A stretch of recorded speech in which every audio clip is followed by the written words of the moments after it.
You know that feeling when you have the perfect sentence in your head?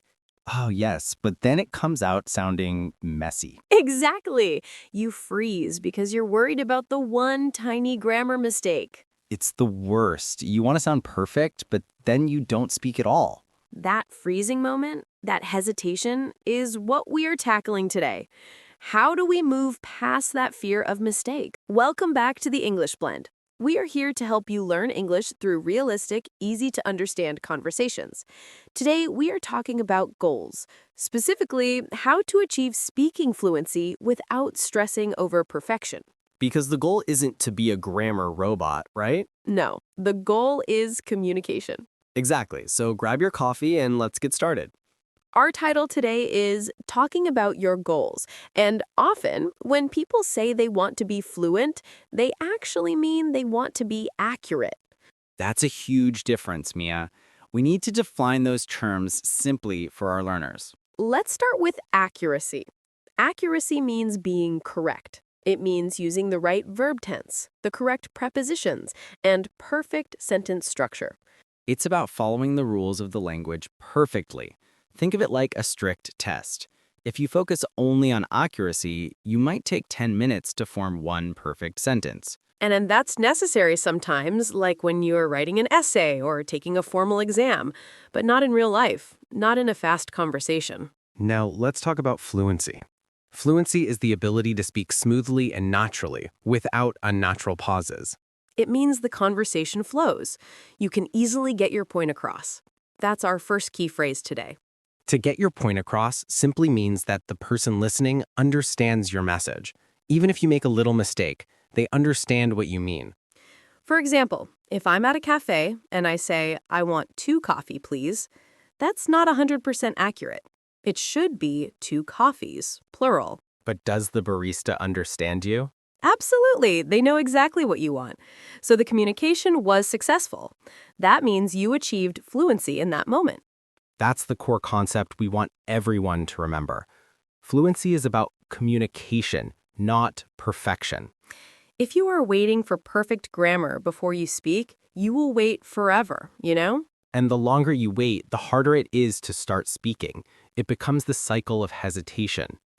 We see this struggle all the time in our classes. People have B2 vocabulary, really advanced words, but they speak slowly because they are constantly correcting themselves mentally. They are trying to edit their sentence in their brain before it comes out of their mouth. It's like being a writer and an editor at the same time. You can't do both effectively in a real-time conversation. Conversation moves too fast for that level of intense self-correction. And that brings us to our next big point. Why does grammar often block fluency? It's because grammar is often taught as a set of static rules. We memorize tables, we learn exceptions, and we try to apply those specific rules instantly. But real speech isn't a rule application exercise. It's a spontaneous reaction. Imagine you were talking about your weekend. You need the past tense. If you stop to mentally check, is this verb regular or irregular? Did I use did correctly? Where does the adverb go? The moment is gone. The listener has already moved on, right? Your focus on accuracy created a conversational gap. This gap is the grammar block. We become so worried about the structure that we forget the message. And what happens when you focus too much on avoiding mistakes? You start using only very simple sentences that you know are correct. You limit yourself. You might say, I went home, instead of the more descriptive, after the long meeting finished, I decided to head straight home. You sacrifice richness for safety. Exactly. We are trying to encourage our listeners to take risks. Use the language you know, even if you are 80% sure it's right. Because if you make a mistake, it is not the end of the world. That's our second key phrase for today. It's not the end of the world. It means a situation is not as terrible or serious as you might think. If you say, I go to store yesterday, instead of I went to the store yesterday, does the world stop? No. Did they understand you? Yes. The context usually covers 90% of those small errors.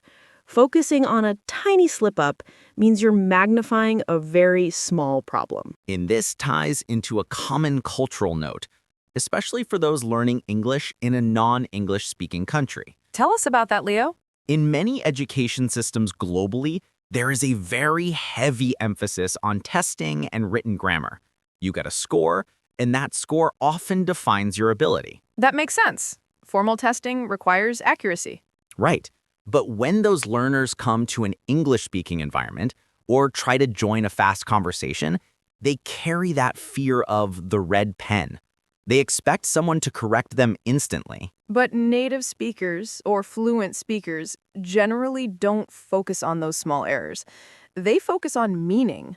When I'm talking to a colleague who is learning English, if they misplace an article or confuse since and for, I don't usually notice unless it truly impedes communication.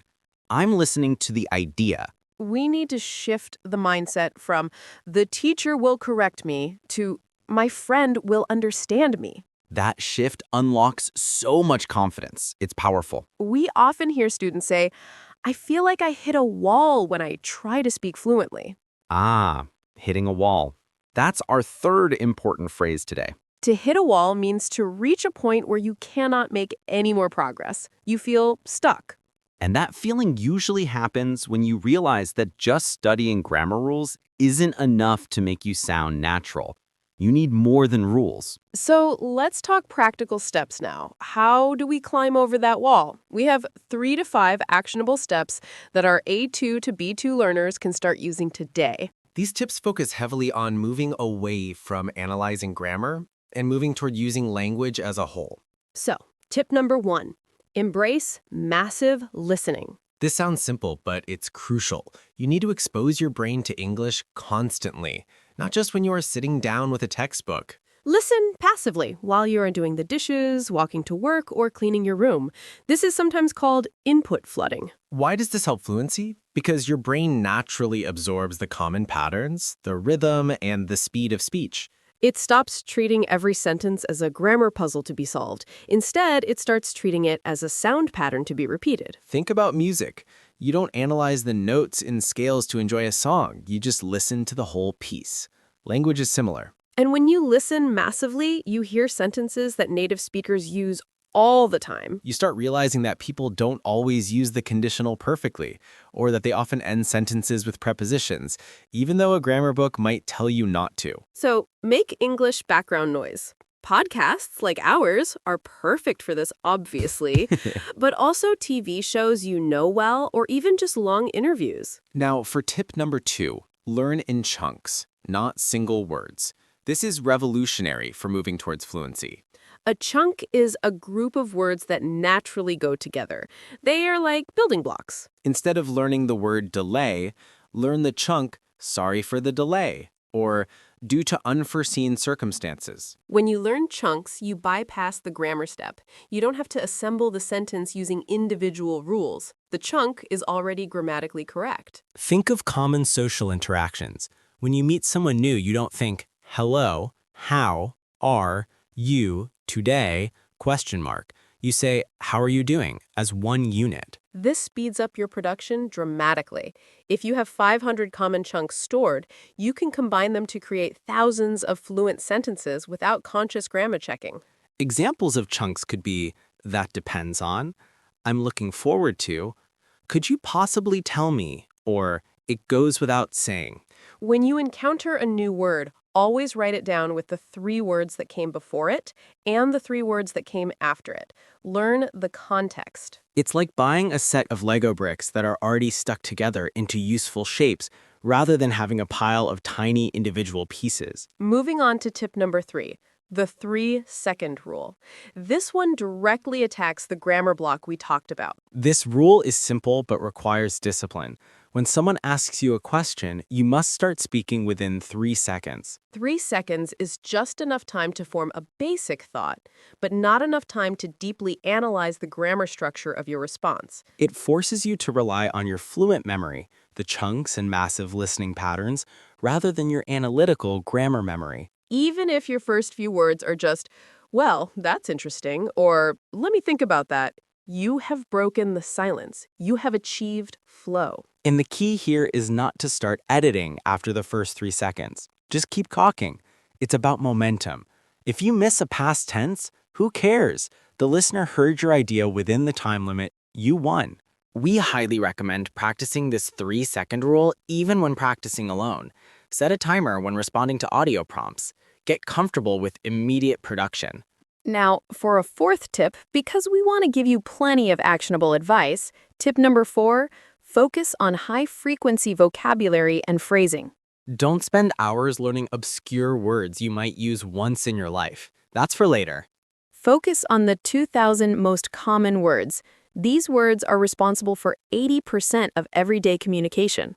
And pay attention to the little words, articles, the, prepositions, in, on, at, and linking words like however, although, therefore.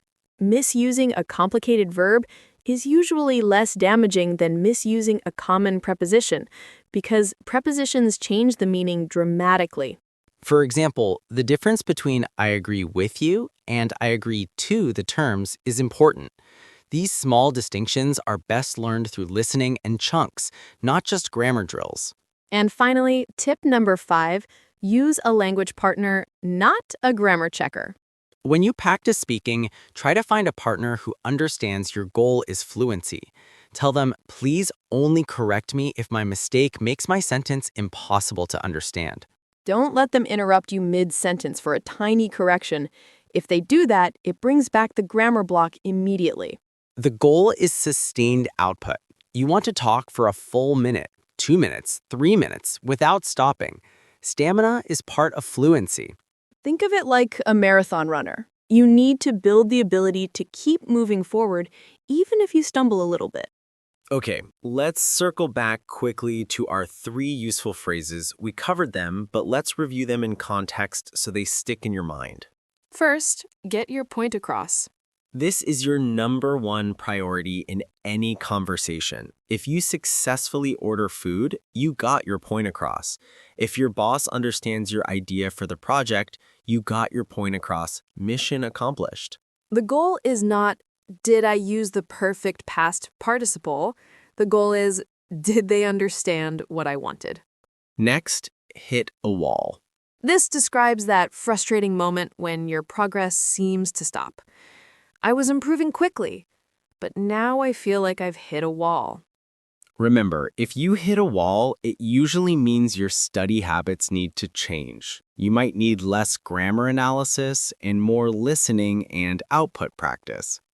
Don't get discouraged when you hit a wall. It's a sign that you are ready for the next level. And the most important phrase for your mental health, not the end of the world.